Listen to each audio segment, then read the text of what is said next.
Okay, because I am Zen Wendy, and I'm gonna let you know I have time for you today. Tick tock, tick tock. Girl.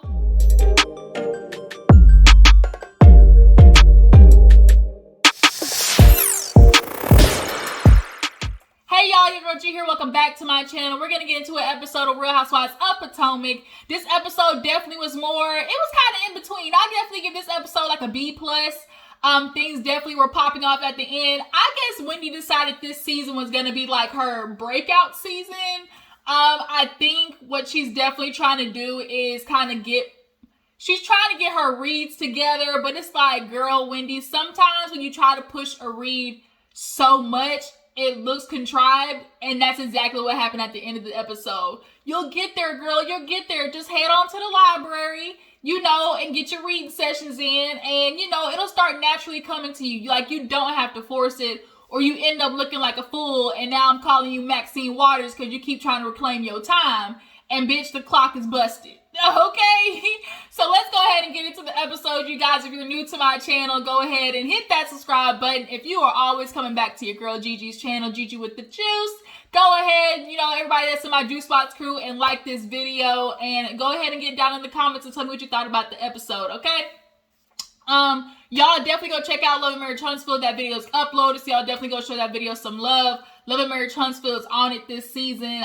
Ain't nothing else to expect, but we're gonna talk about y'all know what the fuck I'm trying to say. Real Housewives of Potomac. Let's go ahead and get into it. So we open up the episode with Robyn laying in bed like she is on her deathbed. She laying there, and here go Juan busting in the room talking about, Robyn, get up, like, see, look what you doing, like, are the kids up? Her alarm is like set for 8:26. Her boys' class is at 8:30. Now, Robyn, I get it. I understand depression. Trust me, boo-boo, I get it. But you got kids, so if they got class at 8:30, you can't be walking in at 8:26. So she goes in there, literally wakes them up, puts them on the tablet, goes back to bed. And then her other son's class is at 9:10. She set the alarm for 9:07. So Juan is like, girl, get up. She's like, my alarm doesn't go off for another 2 minutes. And like, him hearing that, you can definitely tell, like, disgusted Juan.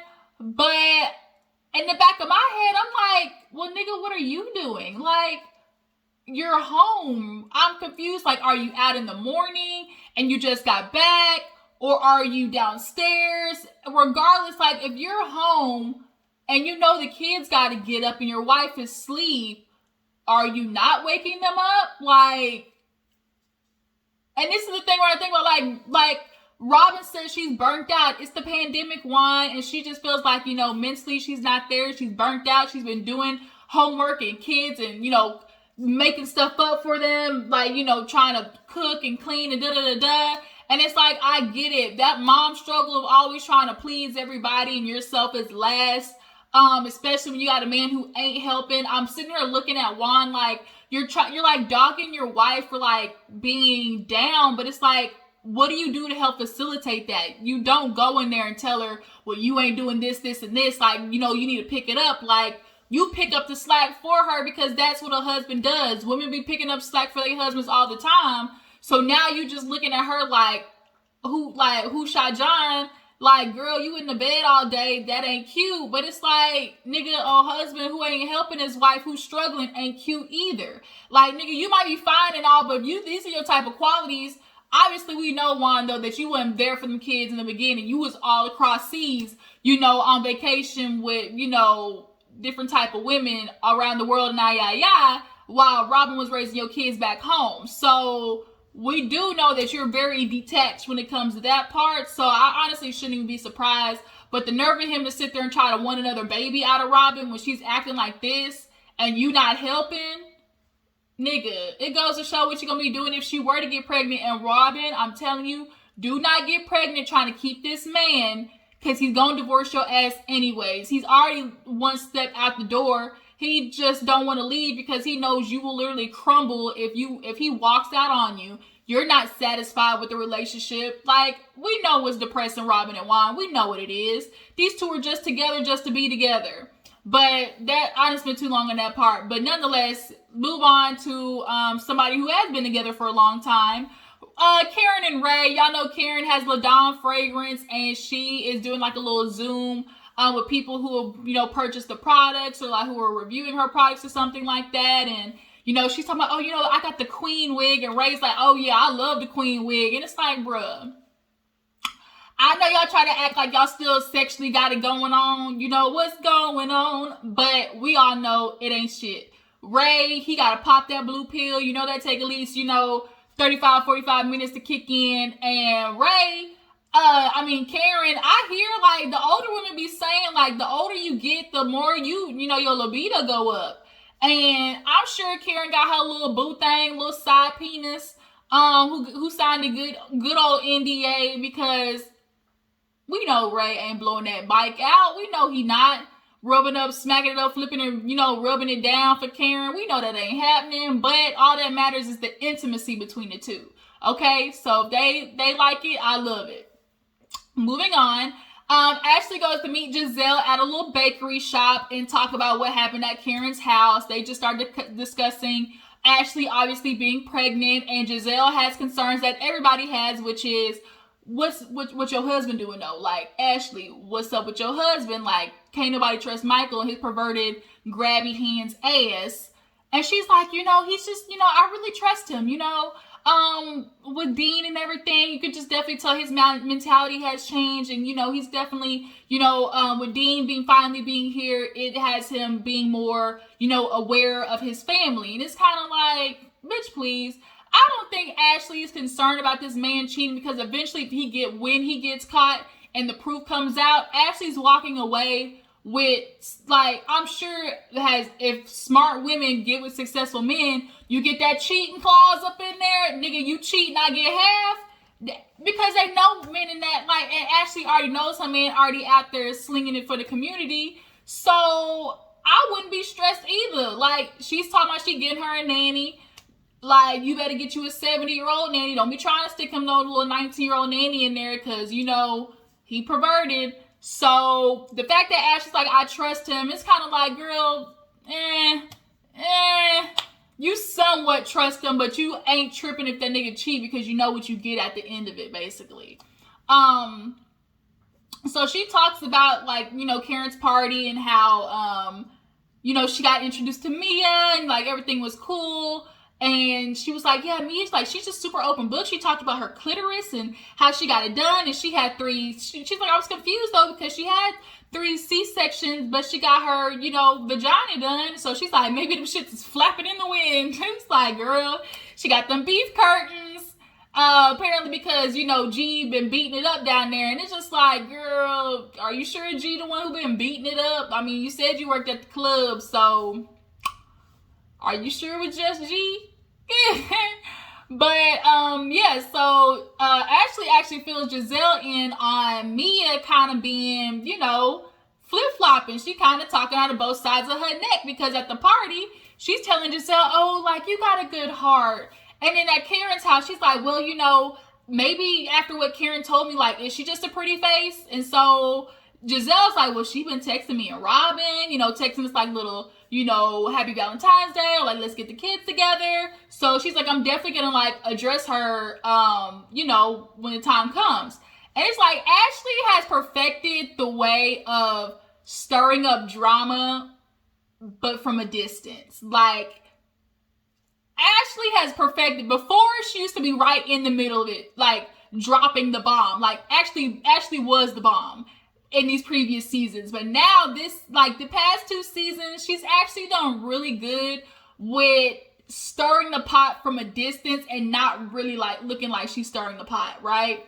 But she's getting ready to pop, so Gizelle wants to throw her like a little like pampering party, because when you're pregnant, obviously you can use some pampering, and so everybody's gonna get invited. She wants Karen to come. Giselle's like, okay, bitch, I guess I'll allow it.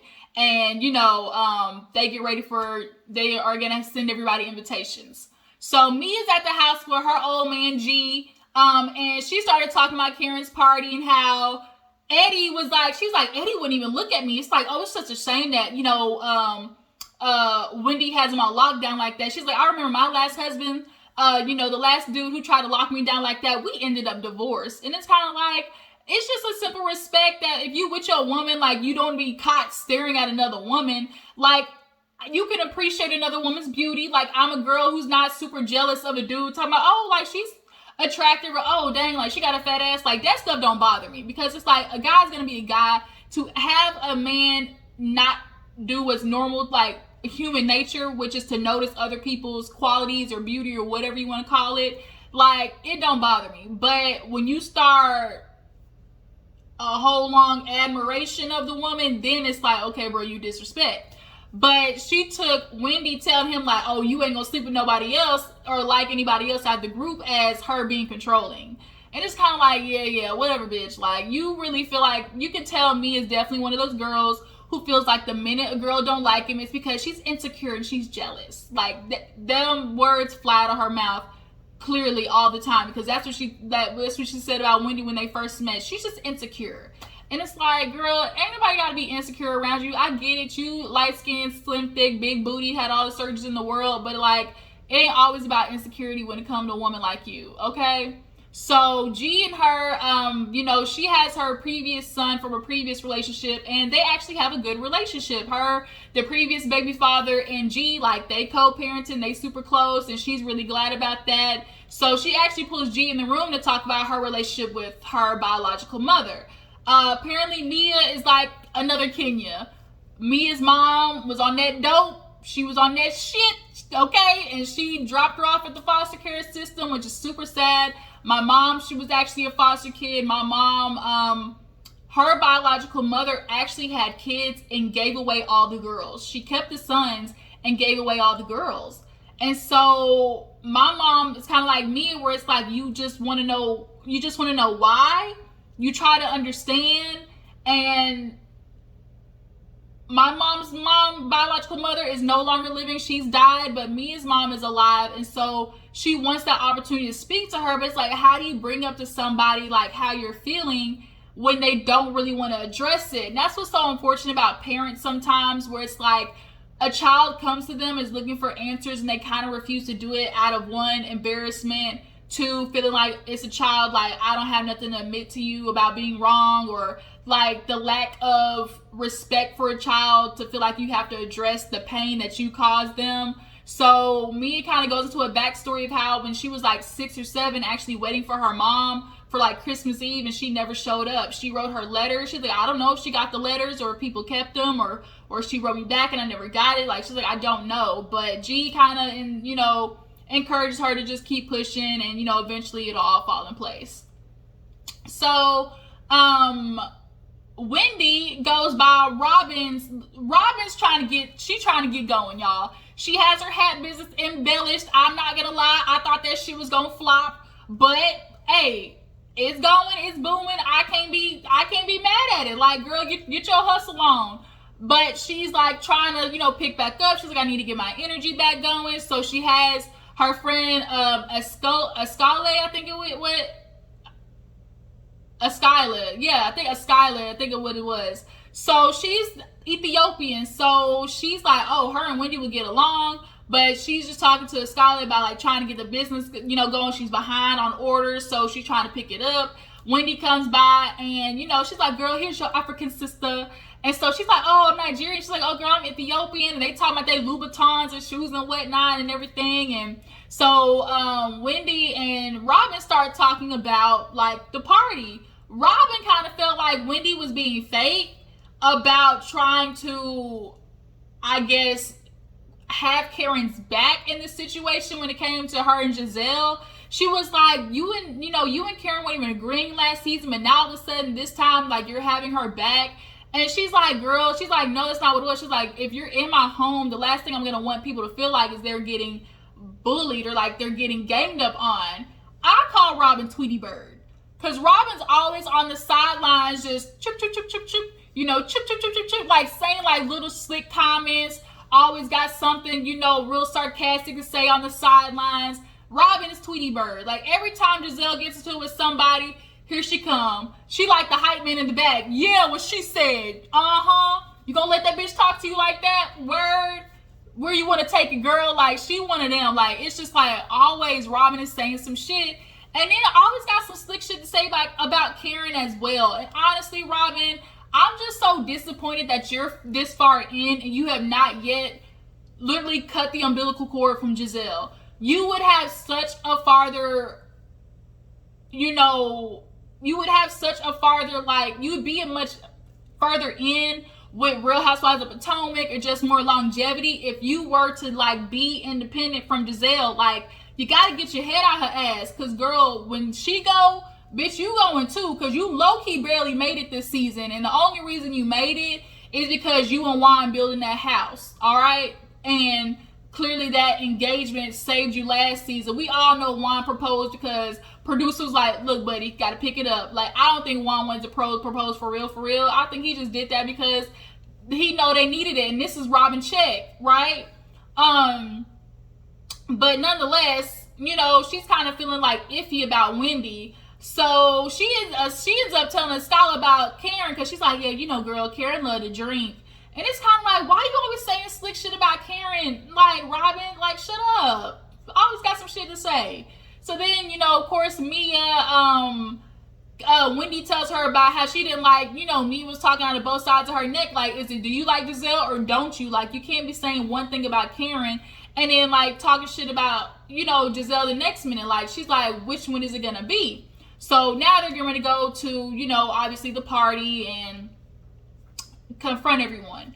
So Wendy actually ends up stopping by Karen's house to get some business advice. Of all the ladies to get business advice from in this group, definitely Karen. When she went down there, Karen was asking all the right questions. What product do you have? Who's your consumer? What makes your product different from others? Like, she was Shark Tanking this bitch, okay?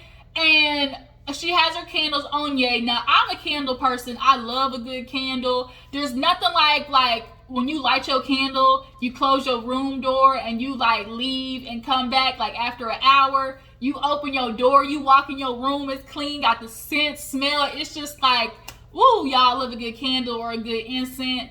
But I like a good warm, and from what like earthy kind of like scents, and from what I could tell of her candle, she said it was like sandalwood and stuff like that, and I love those type of scents, like musky, a little masculine. Like, I'm not a girl who wear perfume. I low-key wear cologne. Like, I prefer cologne over perfume. Drop down in the comments if you're like that. Are you a person who wears perfume, or a girl who wears perfume or cologne?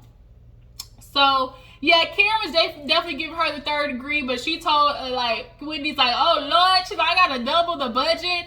That's unfortunately how it goes. If you building a house or building a business, whatever your budget is, double and triple it, okay? Because that's just what's gonna happen. So it's the day of Ashley's pamper party. Everybody shows up. Oh no. Karen goes over by Candace's house, y'all. So Karen and Candace, we all know, have been in a weird situation. Actually, Candace, before Karen came over, was with Chris, is trying to figure out his life, y'all. He done lost his business. I guess he's still teaching via Zoom. I don't really know about that. But he drinking midday, and so Candace calls her mom to feel around what's going on. And she like, oh, you drinking? He said, I'm off today. Like, I can do what I want. So she's like, okay. And that nigga got out of there, okay? So Candace fills her mom in on, she's studying and how Chris is her husbander. And the mom was like, good luck with that. And Candace was like, what's that supposed to mean? And she was like, I'm just saying, like, good luck with that.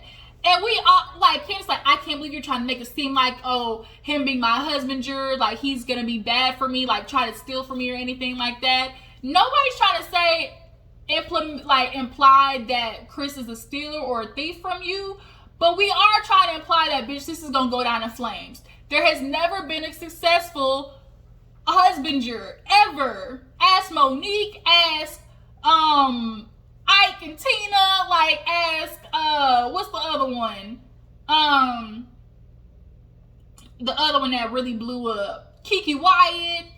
Ask Wendy. Like, all these women, like, know that it just does not work, because, like, first of all, you need that separation of church and state. Like, you're always gonna battle your, like, if you want to do something, make a decision, like, don't add any extra, like, stuff that, like, that's gonna interfere with y'all's relationship. And obviously from what we see in the previews, it fucked up. It was like messing with the relationship for sure. Like, just don't do it, girl. Like, any girl who man come just like, oh, let me work for you, say no.